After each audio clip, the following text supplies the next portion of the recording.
المشاهدون الكرام، السلام عليكم ورحمة الله تعالى وبركاته. أسعد الله أوقاتكم بكل خير. أحييكم من قناة سلام الإعلامية المباركة في حلقة جديدة في برنامج مع اللغة العربية، وهي الحلقة رقم 101 رقم 122 عفوا. ونواصل ما بدأناه من حديث مع ضيفنا العزيز. أهلا بكم مجددا مشاهدين الكرام. تفضل دكتور عصام البرام. حلم. كلما أجدل أحلامي كلما أجدل أحلامي يكبر وطن، فيلف الفرات دجلاه مثل نخلة سومرية. الحرية.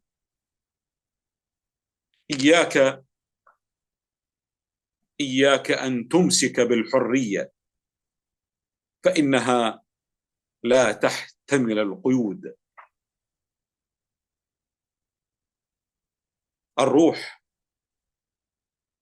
كلما اقتربت الروح من الحقيقة كلما اقتربت الروح من الحقيقة ازدادت قوة وبهاء. الوردة. كلما أبصرت في وجه الوردة كلما أبصرت في وجه الوردة ازداد بريق وجنتيها خجلا.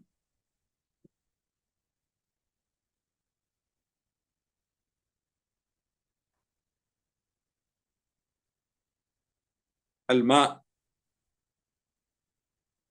كلما أرش الماء على عيون الشمس كلما أرش الماء على عيون الشمس يستيقظ فجر جديد.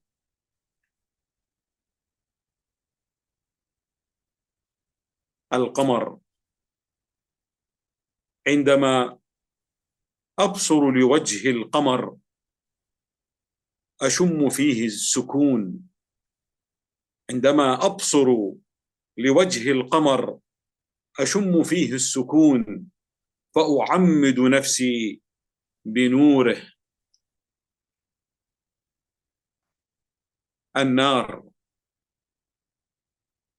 حتى النار تخاف أن تمسد شعرها حتى النار تخاف أن تمسد شعرها كي لا تحترق. الطبيعة. عندما تستيقظ الشمس تبتسم الطبيعة.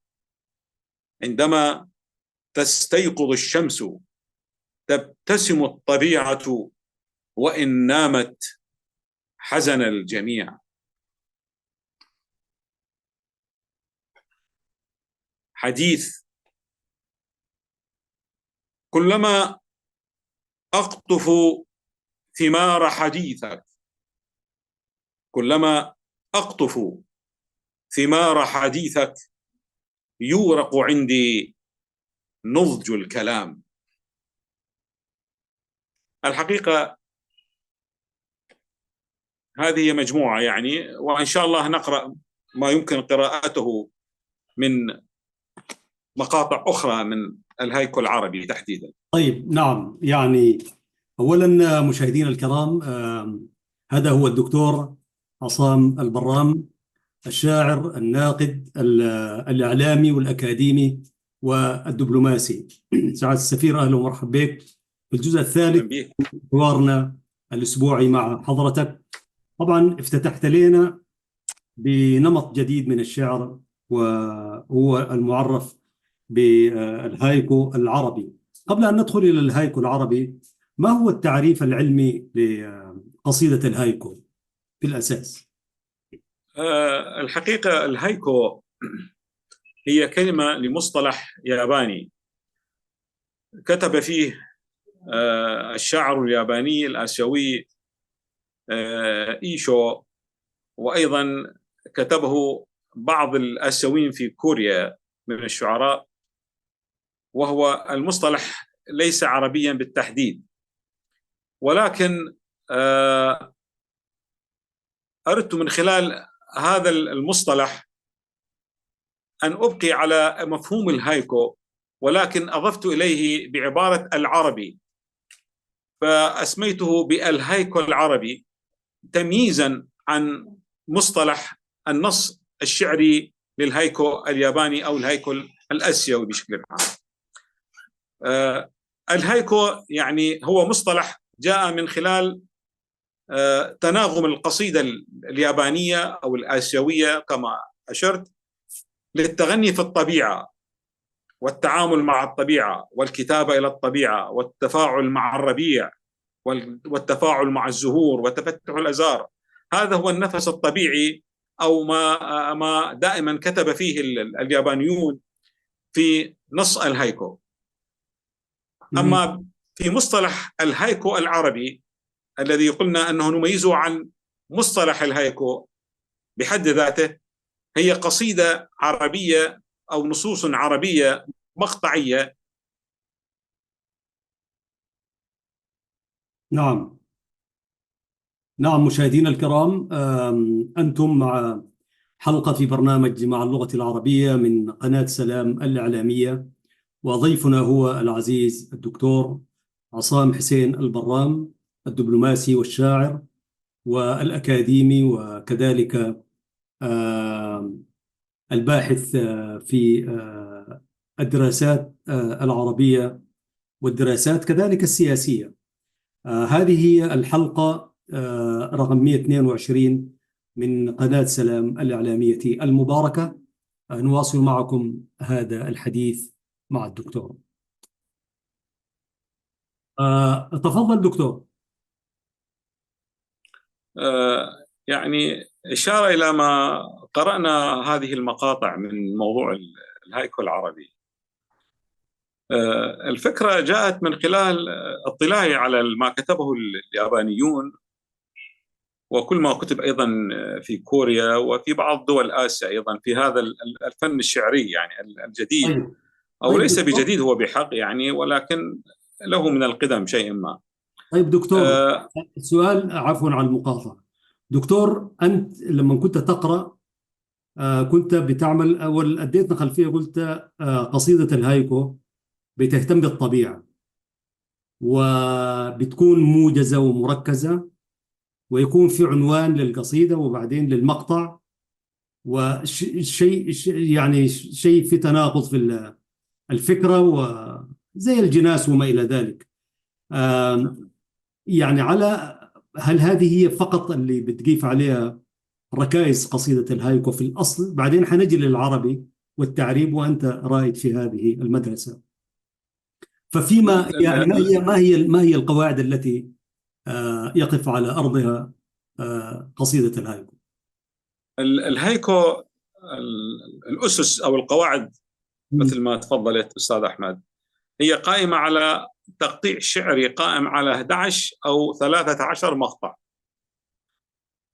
جميل. 11 أو 13 مقطع، وأحيانا 9 مقاطع. هذا الجانب الآخر، الغرض الشعري دائما يتوقف على الغناء ومغازلة الطبيعة والربيع. المقطع الثالث أنه لا تخضع إلى إيقاع تفعيلي كما هو الحال في القصيدة العربية. الجانب الخامس أنه لم تتناول أغراض أخرى كالجانب السياسي أو الجانب الاجتماعي أو يعني تركزت في جانب محدد معين، الطبيعة هذه. نعم. أما إذا أريد نعرج على موضوع الهايكو العربي، فالهايكو العربي ما قرأت أنا الآن هو في مقاطع تختلف عن 9 مقاطع أو 11 مقطع أو 3 مقاطع. هي مقاطع تتكون من جملة بمقطع واحد فقط، وترتكز على تكثيف أكثر بالنص، وتتعدد بالأغراض الشعرية. فيها الإيقاع الداخلي لنص قصيدة الهايكو العربي. كما أشرت هي تأخذ الجانب السياسي والعاطفي والاجتماعي إضافة إلى الغناء والتغزل بالربيع، يعني تعدت أكثر من غرض. جميل جدا. فهذا ما يميز، نعم، هذا ما يميز الهايكو العربي عن الهايكو الياباني أو الآسيوي. دكتور، نعم. أنت رائد في هذه المدرسة أليس كذلك؟ الهايكو نعم. العربي. الهايكو العربي، أنت أول من تؤسس لهذه المدرسة. أنا أول من كتب في الهايكو العربي، وأول من أصدر ديوان في الهايكو العربي. طيب. وأول من كتب مقالا في موضوع، أو يعني اصطلحت عليه، سأعرج عليه قريبا، فوبيا الريادة. هذا المصطلح لم يكتب عنه في كل كتب الأدب، يعني استنادا إلى موضوع السينوفوبيا والودوفوبيكيا، يعني الخوف من الجديد أو الخوف من طرح الرأي. أنا الكثير من أنواع الفوبيا، المصطلحات اللاتينية هي موجودة في كتب الطب وكتب علم النفس. الفوبيا متنوعة وأشكال، ولكن لا يوجد هنالك مصطلح ما يطلق عليه فوبيا الريادة. فأول من أطلقت أنا في هذا الديوان أو هذه المجموعة، وأول من كتبت مقالا في مجلة شؤون عربية في 2016 أشرت إلى مصطلح هذا فوبيا الريادة. كنت أؤكد أنه موضوع الأدب لابد أن يكون هنالك مساحة أكثر من التحرر بالنسبة، أعني طبعا أتكلم مع نقاد العرب، يعني الشيء بالشيء يذكر. عندما كتبت قصيدة الشعر الحر أو قصيدة التفعيلة، هي المتعددة البحور ومتعددة القافية، في نهاية الحرب العالمية الثانية، واللي كان روادها الشاعر الكبير نازك الملائكة وبدر شاكر السياب وبلند الحيدري والبياتي، وأيضا كتب فيها صلاح عبد الصبور وأحمد نقل في مصر. قامت الدنيا ولم تقعد، قالوا هذا ليس بشعر. وأول من قام واعترض عليها من النقاد الكبار في العراق وفي السودان وفي مصر وفي سوريا، وقالوا هذا خروج عن قائمة الشعر، وهذا لا يحسب على الشعر، وهذا إلى الكلام الذي كتب في الصحف آنذاك في الأربعينات والخمسينات من القرن الماضي. ولكن شاءت الأقدار أن الكثير ممن كتبوا وانتقدوا قصيدة التفعيلة التي جاء بها هؤلاء الكبار الشعراء بدأوا يكتبون في قصيدة التفعيلة، وجدوا أن هذه القصيدة لها من المعاني والبعد الإنساني والسياسي الكثير، وانتشرت انتشارا يعني كبيرا في كافة عالمنا العربي. أبدعوا فيها. نعم.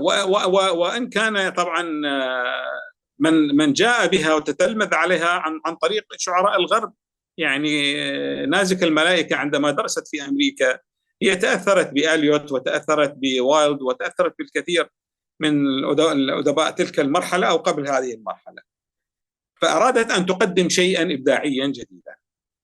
وكذلك السياب عندما هو يعني رحمه الله ودرس الأدب الإنجليزي في كلية الآداب في جامعة بغداد سنة 49، وأول من أبدع، وهو كتب في العمود وكتب في القصيدة الكلاسيكية، ثم بدأ في هذه القصيدة الجديدة عندما أصدر ديوانه شناشيل ابنة الشلبي، وأيضا كتب قصيدته الشهيرة الموميس العمياء.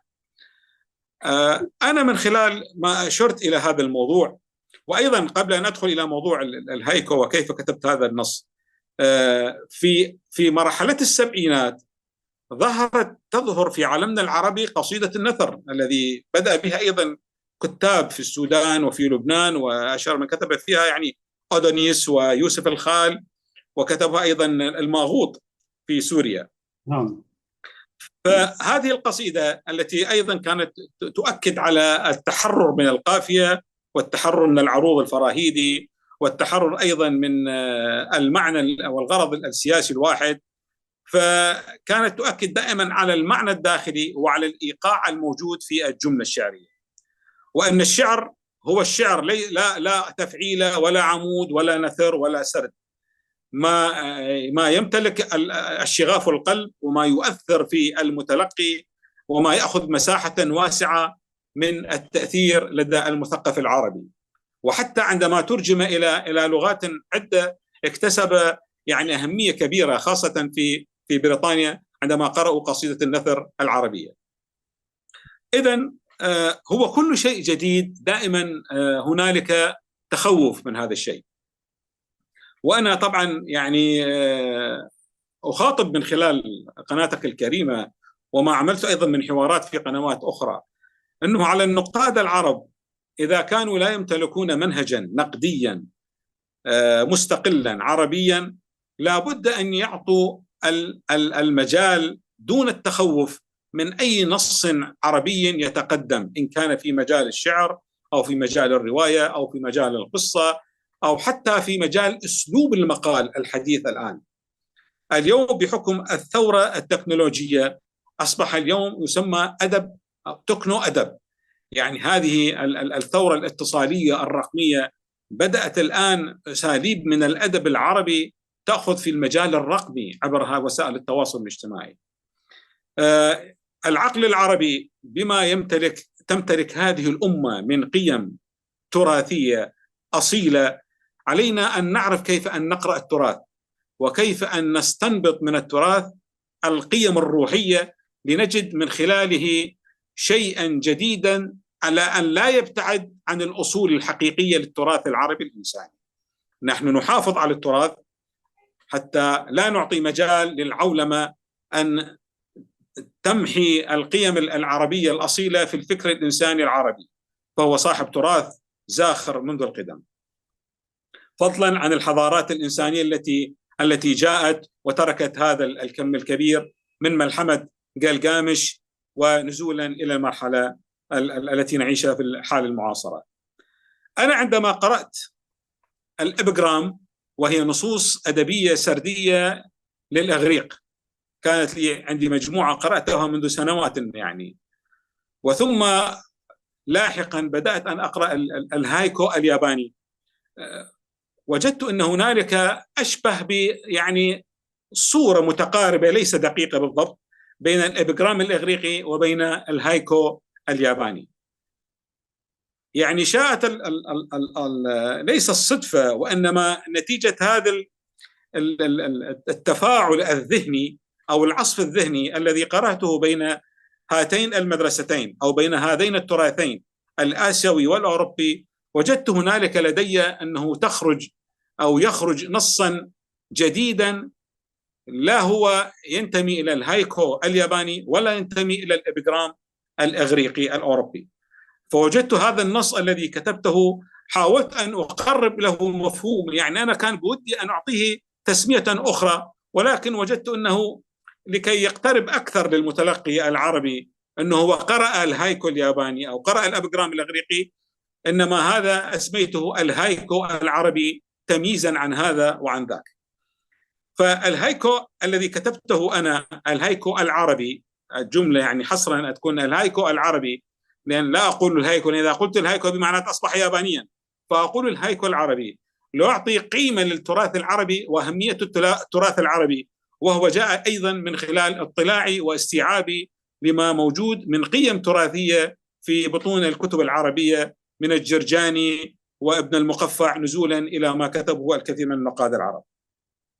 اليوم نحن نخاطب النقاد العرب، لأقول في هذه الجملة المتواضعة علينا أن نعطي لحرية الفكر الإنساني بحكم التطور السريع الذي يصاحب عالمنا اليوم، وبما تكتنفه اليوم التكنولوجيا الحديثة، لابد أن نجد من صورة جديدة تطلق العنان لفكر الشباب أن يبدعوا ويكتبوا ويتحرروا من القيود، من التابلوهات، من القوالب الفكرية الجامدة لما ورثناه من عهود سابقة.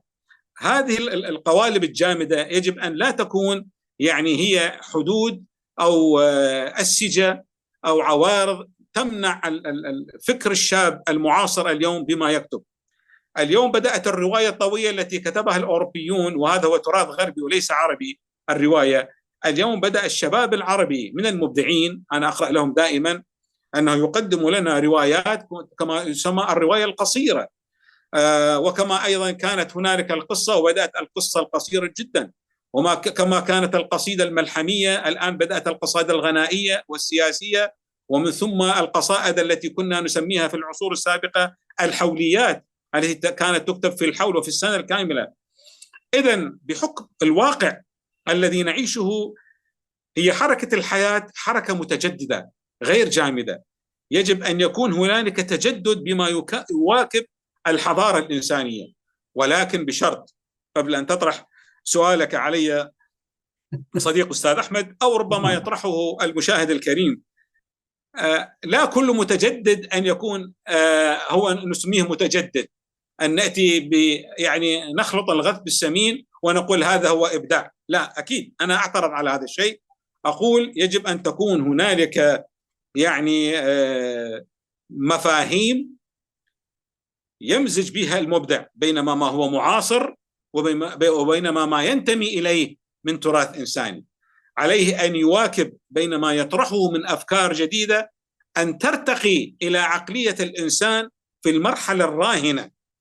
الآن الشباب، المجتمع، منصات التواصل الاجتماعي، الصحف، القنوات الإعلامية جعلت من المجتمع أكثر رقيا، أكثر تطورا. يعني الثقافة العربية اليوم هي ليست كما كانت الثقافة العربية قبل 100 سنة أو قبل 500 أو قبل 1000. أرجع وأكد أنه الثورة الاتصالية الرقمية الآن هي التي جعلت أن تتناول الثقافة بشكل سريع وبشكل متجدد دائما. النقطة الأساسية أن أعرف كيف أختار، وكيف أقتني، وكيف أقرأ، وكيف أن أقرأ ما خلف الستار.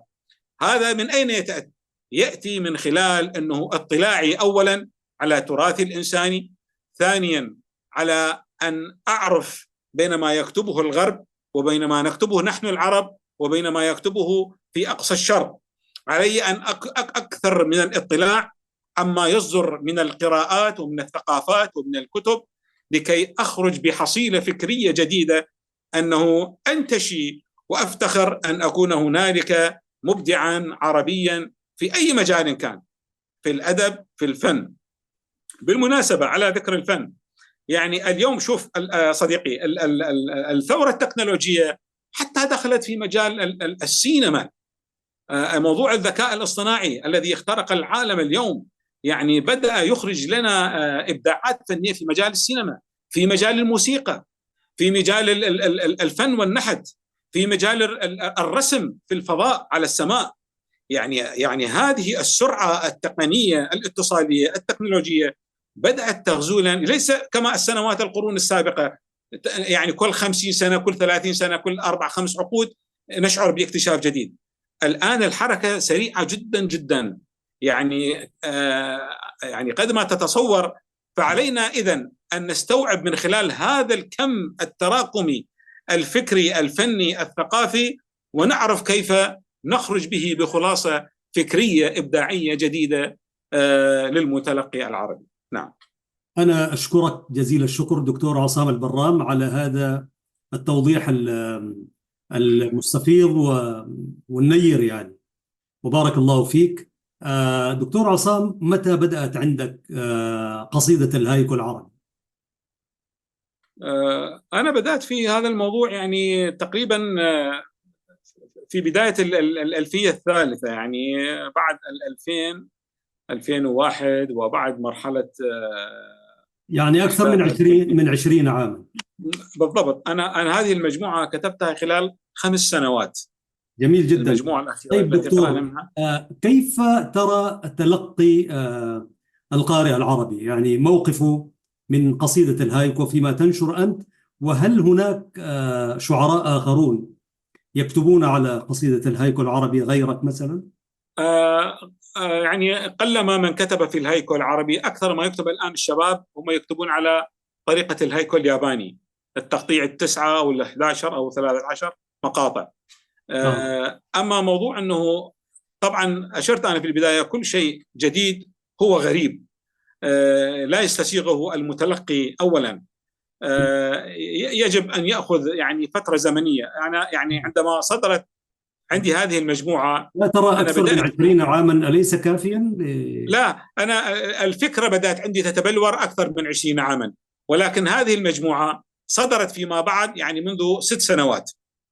هذه المجموعة صدرت منذ 6 سنوات تقريبا، بعد أن ما تبلورت الفكرة عندي منذ الألفية الثالثة. طيب، هل أكيد تقدم الشيء الجديد غريب. قصيدة الهاي نعم. تقدمها دكتور؟ هل تقدم ضمن الندوات الثقافية والأمسيات الشعرية نعم. التي نعم. تشارك بها، هل تقدم قصيدة الهايكو؟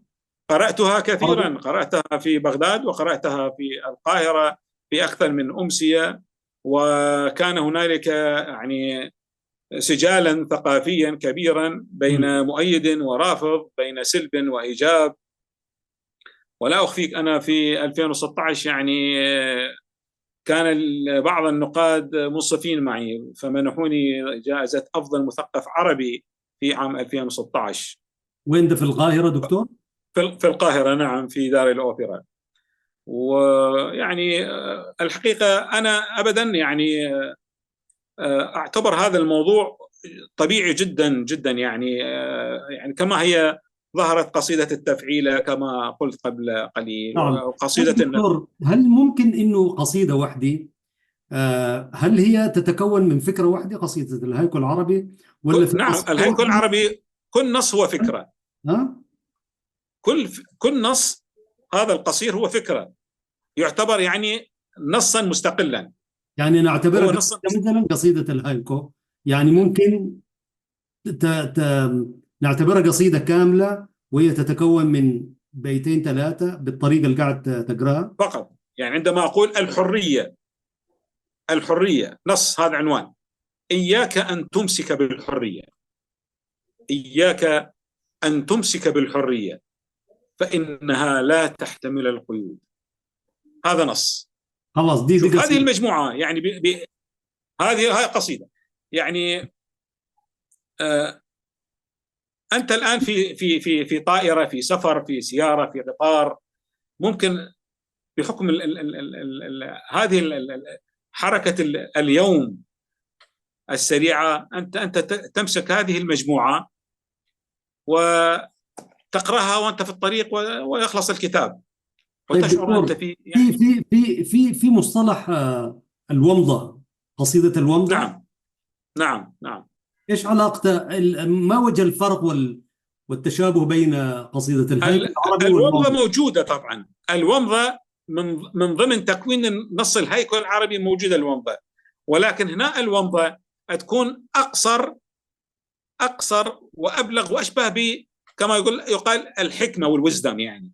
بينما الومضة في قصيدة النثر، قصيدة الومضة تكون طويلة، يعني تأخذ سلسلة حكاية إلى أن توصل إلى الخاتمة أو الضربة أو الومضة كما يسمونها البعض. في حين هنا لا، تختصرها باختصار بتكثيف أكثر. يعني قصيدة النثر أقل ما يكون فيها التكثيف أو الموضوع، بينما الهيكل العربي هو تكثيف أكثر للتكثيف الموجود في قصيدة الومضة. يعني كما نقول القصة القصيرة والقصة القصيرة جدا. والومضة لابد أن تكون حكاية سردية، حكاية سردية وتنتهي بضربة اللي هي الومضة يعني. نعم، الومضة. في حين الهيكل العربي أكثر تكثيفا من الومضة، ولكن أيضا يحتوي على ضربة الومضة. هو موجودة يعني موجودة في الطرفين، هنالك سردية أكثر، هنا أقل سردية، هناك تكثيف، هنا أكثر تكثيف. طيب دكتور، أين تجد نفسك؟ أنت كتبت في الشعر يعني العمودي المقفى ببحور الخليل كتبت فيه بدري زمان، وفي التفعيلة وفي النثر كتبت، وفي قصيدة النثر، وفي الومضة، وفي الهيكل العربي. أين تجد نفسك أكثر دكتور؟ هي التي تجدني القصيدة، هي التي تجدني رد حيثما تأتي. حيثما تأتي. هذا رد وما تأتيني عمودية أو تفعيلة أو نثر، حيثما تأتي يعني. هذا رد دبلوماسي، نحن نريد رد أدبي ثقافي يعني. أستاذ أحمد، هي طبعا يعني حضرتك شاعر كبير وتعرف الأدب يعني أو الشعر حالة انفعالية ذاتية بشرية عند الإنسان. يعني أحيانا تجد أيام وأسابيع أو أشهر أنت لا تكتب شيئا، وأحيانا أنت في السيارة وتكتب شيئا، وأحيانا أنت نائم يعني تنهض من النوم لتكتب نصا أو بيتا أو مقطعا. فهي هكذا الانفعال النفسي والحالة الوجدانية التي تفرض عليك تلك ولكنك اللحظة. دكتور لا تكفر بالألوان الشعرية العربية الأخرى، بدءا من الشعر القصيدة التقليدية، لا تكفر بها أليس كذلك؟ وكل ألوان الأدب، وإن كان طبعا لا، أنا عبارة أكتب، كبيرة شوية لكن. أنا أحترم القصيدة العمودية جدا مم. جدا، أحترم القصيدة العمودية. القصيدة العمودية هي القصيدة الأم، هي مم. القصيدة التي ورثنا منها كل هذه النصوص التي كتبناها. يعني القصيدة العمودية هي التي كتبنا، خرج منها التفعيلة، وهي خرجت منها قصيدة النثر ألا والومضة تخشى والهيكل ألا تخشى العربي. ألا تخشى دكتور ألا تخشى إنه يعني إذا كان وحدين يفتكروا إنه التنازل على القصيدة العربية الأصيلة، يعني الأم مثلا، وتنزل وتنزل وتنزل، وكأن القصيدة دي قاعد تفقد رونقها وجمالها وشوية قاعد تنزل أكثر بمن يعتقد ذلك. في وحدين يقولوا القصيدة الأم هنا والأدب يعلو. فإذا كان أخذنا الألوان الجديدة هذه بانتشارها وبعد مرور الزمن، ألا تخشى هل تتفق مع من يقول إنه حنفقد ملامح القصيدة العربية كقصيدة عربية يعني؟ أنا يعني بطبيعتي متفائل والحمد لله. مم. حتى القصيدة العمودية أو الكلاسيكية، يعني أنا متابع جدا لما يكتبه الكبار ومن الشباب. القصيدة العمودية لا زالت بخير، ولا زال الكثير منها يكتبون يعني شعرا كلاسيكيا عموديا رائعا جدا. مم. يعني في السودان أنا قبل يومين أو ثلاثة جاءتني قصيدة رائعة جدا من شاعر سوداني، للأسف لم يحضرني اسمه. وأيضا بنفس الوقت عفوا قرأت أيضا قصيدة لشاعر يمني، كانت قصيدة يعني من فحول الشعر العربي، ذكرتني بقصائد العرب الجزلة طبعا. مم. الشعر لا زال بخير في قصيدته العمودية، وحتى القصيدة العمودية الآن بدأت ترتدي ثوبها الجديد في نمطية تكوين الصور الشعرية المعاصرة، أو توظيف المفردات الشعرية الحديثة الجديدة. يعني تمتلك القصيدة اليوم العمودية صور جميلة رائعة جدا، ولكن بمفردات بسيطة، يعني ليس بجزالة القصيدة الجاهلية أو التي العباسية أو الأموية. لا، أنت تقرأ قصيدة رائعة جدا ولكن بمفردات واضحة المعنى معاصرة. ولكن ما يجذبك إلى هذا النص هي بلاغة القصيدة وبيانها وصورها الشعرية المتنوعة والمتعددة. نعم. إذن لا زالت القصيدة العربية بخير، إن كانت في العمود أو في أي نوع من أنواع الشعر العربي. جميل جدا. طيب دكتور، نعم. هل تعتقد انه مثلا انه هناك من يقول انه هذا عصر الرواية وليس زمن الشعر، يعني الكتاب الروائيون وما إلى ذلك يقولون هكذا. أنت بما تعنون هذا العصر يعني الذي نعيشه؟ في مقال نشر لي قبل شهرين تقريبا في مجلة الزمان الدولية، عنوانه لا يزال موجود على المواقع: هل انتهى زمن الشعر؟ عنوان المقال: هل انتهى زمن الشعر؟ باختصار، الشعر لا ينتهي، هو إحساس وجداني عاصف في ذهن الإنسان. يعني حتى تجد الناس غير الشعراء هم شعراء بشكل أو بآخر. ستقول لي كيف؟ اليوم العالم العربي يعيش حالة من كما يقال بالمصطلح الأكشن، يعني ما نعيشه الآن من صراعات ومن حروب ومن أزمات في الطاقة وأزمات اقتصادية يعني تضرب العالم جميعا، هي تخلق وتحرك هذا الوجدان الإنساني حتى عند الإنسان العادي، حتى الطالب الذي يدرس في الإعدادية أو في الثانوية. النص ليس بالضرورة أن أكتب شعرا مهما كان نوعه، ربما حتى لو أكتب في سردا، ولكن هذا السرد هو يكتنفه إحساس شعري يمتلك من الشعور الكبير، كما هو الحال. لا تسمي العصور بمسميات معينة مثلا؟ نعم.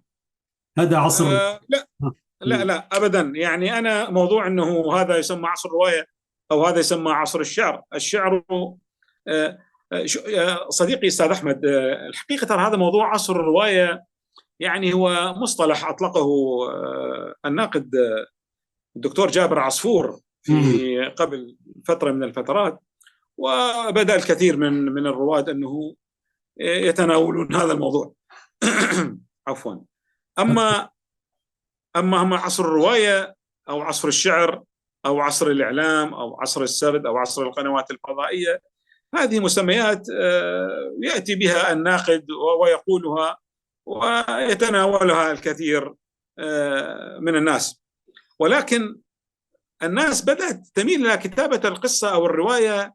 واحدة من العوامل هي وجود الجوائز التي تغري الكثير من الأدباء، باعتبار أنه الأديب يعني ليس رجل بزنس مان أو صاحب ثروة مالية، فدائما يحاول أن يقتفي هذا الطريق ليكتب رواية أو مجموعة قصصية ليشارك في هذه الجوائز التي تعرض هنا وهناك المنتشرة في عالمنا الكبير في الشرق والغرب.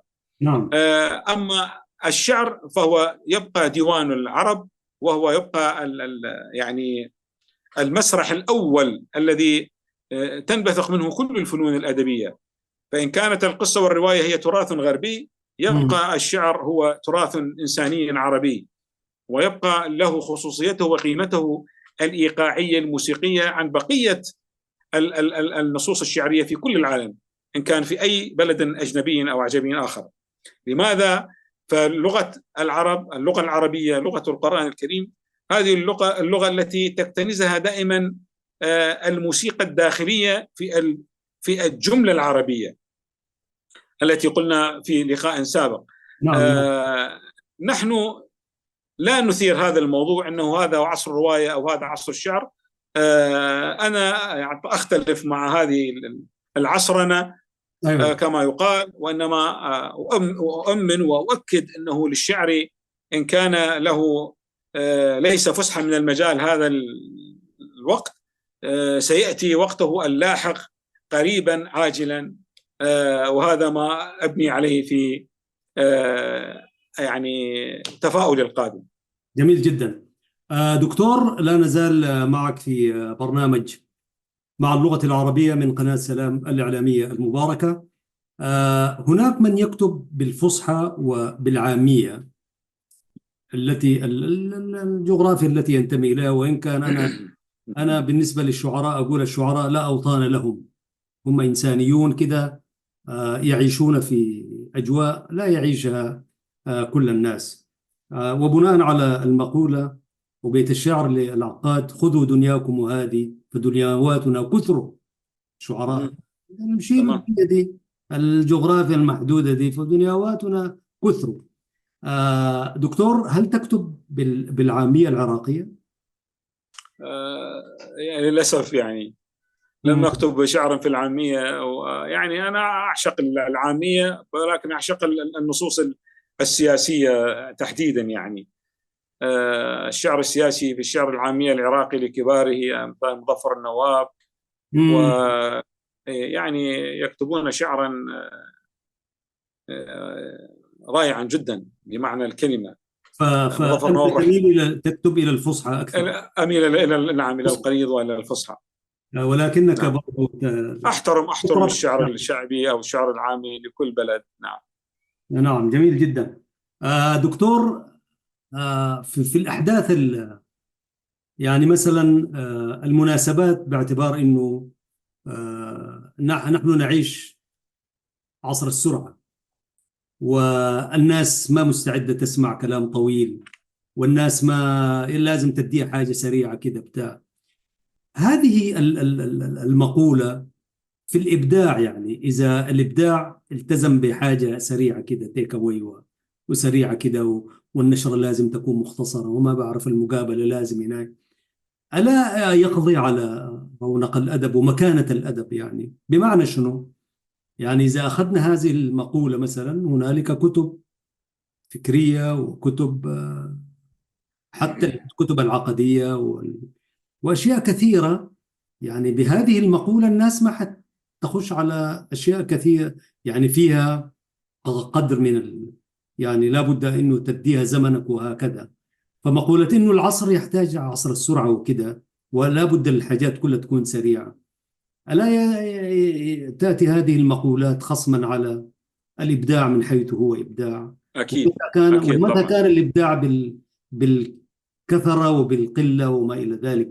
ماذا تقول في هذه، في أكيد. من يقول هذا عصر السرعة ومشونا سريع؟ يعني لا نقول لابد من وجود دور الرقابي. أنا أعتقد أنه الدور الرقابي على هكذا إبداع يعني يحد ويمنع من قوة النتاج.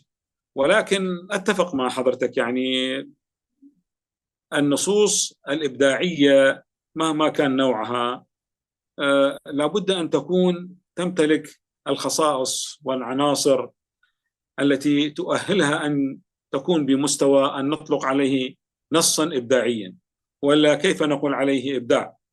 الإبداع لا يأتي إلا من رحم ناضج ممتلئ مكتنز بالأفكار التي تؤهله أن يخرج إلى القارئ والمتلقي وكانت قصيرة بكامل وطويلة أو ما إلى ذلك. المواصف، إن كان قصيرا وإن كان يعني كبيرا، ولكن الإبداع هو الإبداع.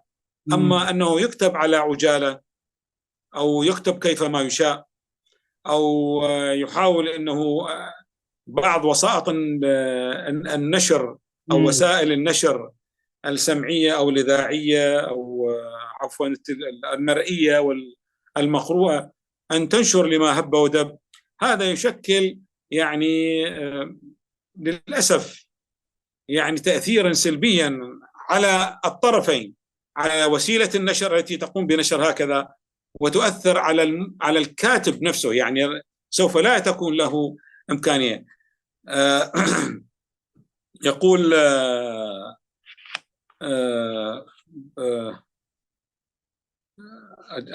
الجاحظ: إذا أردت أن تكتب سطرا عليك أن تقرأ 100 كتاب. إذا أردت أن تكتب سطرا عليك أن تقرأ 100 كتاب.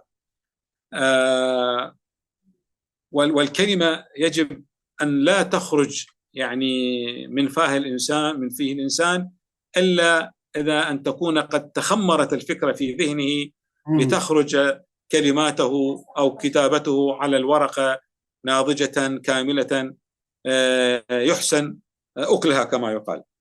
فوسائل النشر عليها أن تتقي مثل هكذا نشر إبداعات هي ليس بالمستوى المطلوب، لأنه يعود تأثيرها السلبي على دار النشر وعلى وسيلة النشر، وبالتالي سينعكس ذلك على الكاتب الذي يتعجل في كتابة نصوص هي غير مؤهلة إلى النشر أو القراءة، فيكون الخطأ سلبيا على الطرفين. أنا أسعى دائما أن تكون الموضوعات بحاجة إلى مراجعة وإلى متابعة لتقديم ما يمكن تقديمه ليرتقي إلى مستوى كما قلنا إلى مفهوم الإبداع. نعم. دكتور عصام البرام، ربما المشاهد الكريم يلومنا نحن قاعد نتحدث وهو دار يستمع إلى الشعر، فهل قرأت لنا نصا تختاره بنفسك؟ من الهيكو طبعا. كما شئت، هيكنا وعربنا. تفضل دكتور.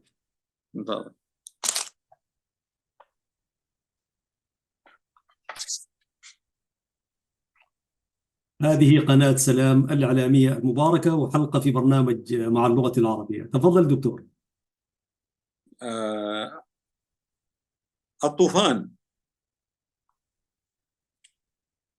الزمن مركب كالطوفان. الزمن مركب كالطوفان، علينا أن نحسن في ركوبه.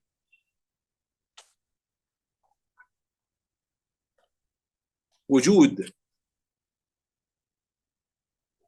أنا موجود ما دمت أنت قصيدة في هذا الوجود.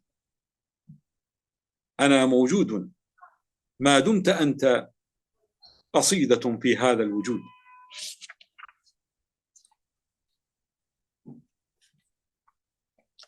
الحلم. ما زلت أتسلق حلمي، ما زلت أتسلق حلمي حتى أمسك بنورك الخفي. الريح.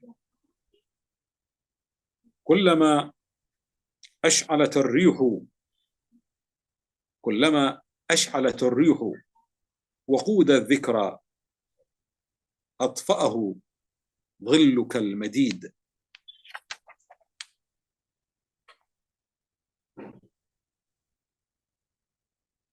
العصافير.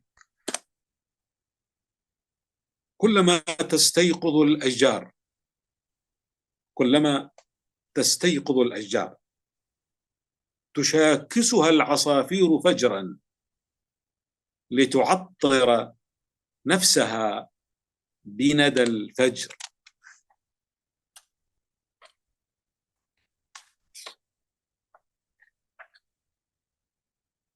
الجمال. كي تكون جميلا، كي تكون جميلا ازرع الجمال في الآخرين.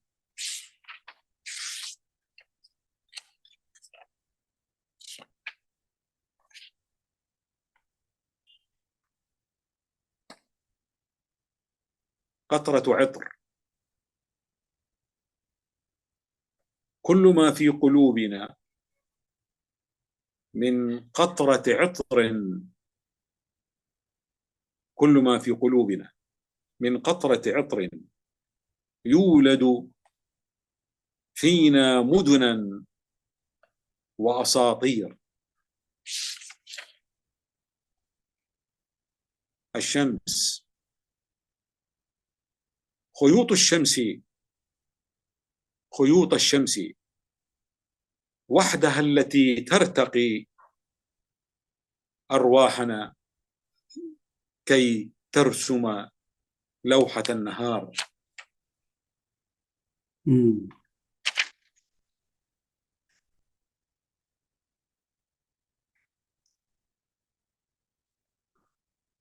وطن. أنت سفر في الحياة، أنت سفر في الحياة، ووطن ما زال يسكن فيه لحن الطبيعة. جميل جدا دكتور. هذا من ديوان ماذا سميت الديوان؟ حرير الكلمات الهيكل العربي. حرير الكلمات الهيكل العربي. جميل جدا. طبع في القاهرة. طبع في القاهرة 2016 2015. جميل جدا. نعم. هل هناك قصيدة في الطريق دكتور؟ نعم. هل لديك قصيدة قصيدة في الطريق؟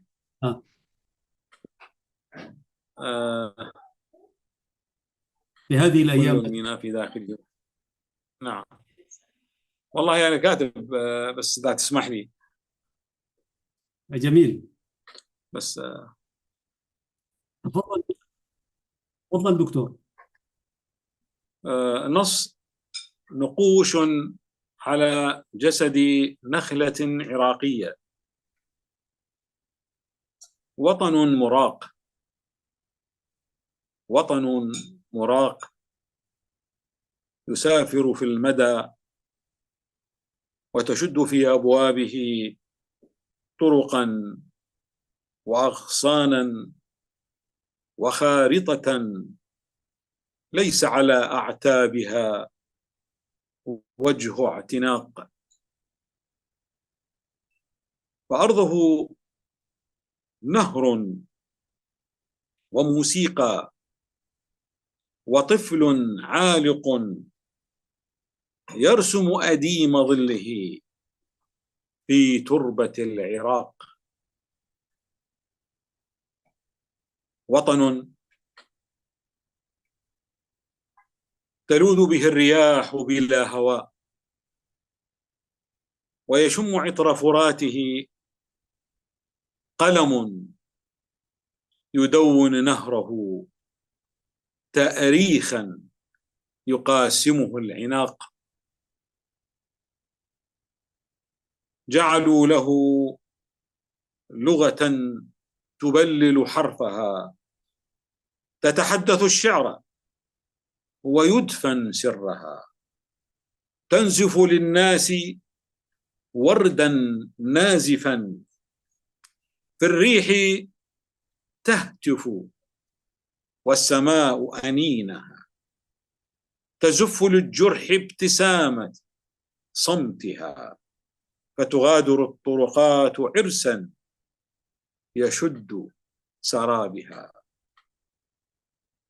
وطن يرسم ظله في الأفق أوطانا يمطر للعالم أحلاما، يغسل أوجاعا بلا ثمن، فتكتحل كل عناقيد الحروب زهوها، لتغزل ثوب الليالي سهدها عطرا من الكلمات، تسافر كل حروف الدنيا وتغلق كل مداخل القلوب تأريخا لا يأبه له صمت الفرات، أو جرحا مصلوبا، فقصيدتي أكثر من ليل وليل احتراق، أو دفء حرية فرط عذابها شد غناء، يا وطن المسافات لن أقطع سلمك الأزلي، لن أقطع فكرا يتوهج في الروح، طفلا يقارع صرخته يتجول كالدفء حنينا، لتضرب تأريخا بلا أعناق، فيسافر وجعي وسط الصمت المذبوح ما بين الأجفان، يلعق صمتا ويصرخ لهبا، يتقافز في العين صمتا وهراء، وطني هو ذاك بين هنا وهناك، هو أحلى ما يعشقه وجعي في زمن لا إنسان. يا سلام. هذا نص. شكرا جزيلا دكتور عصام البرام، الشاعر والدبلوماسي والأكاديمي وكذلك الناقد. أنا سعدت بلقائك دكتور عصام البرام، وكانت لحظات طيبة وجميلة قضيناها معك في 3 حلقات، وإن شاء الله ما آخر لقاء دكتور، ونلتقي وجها لوجه قريبا بإذن تعالى. كيف تودع وأنت الرجل الإعلامي؟ تودع مشاهديك، وأختم لنا هذا البرنامج أنا يعني أرفع كل تحياتي وأشواقي وسلامي لكل السادة المشاهدين والمستمعين في استراليا وخارج استراليا، في مشرق الأرض ومغربها، وأقول لهم في بداية العام الميلادي الجديد: كل عام والجميع بألف خير.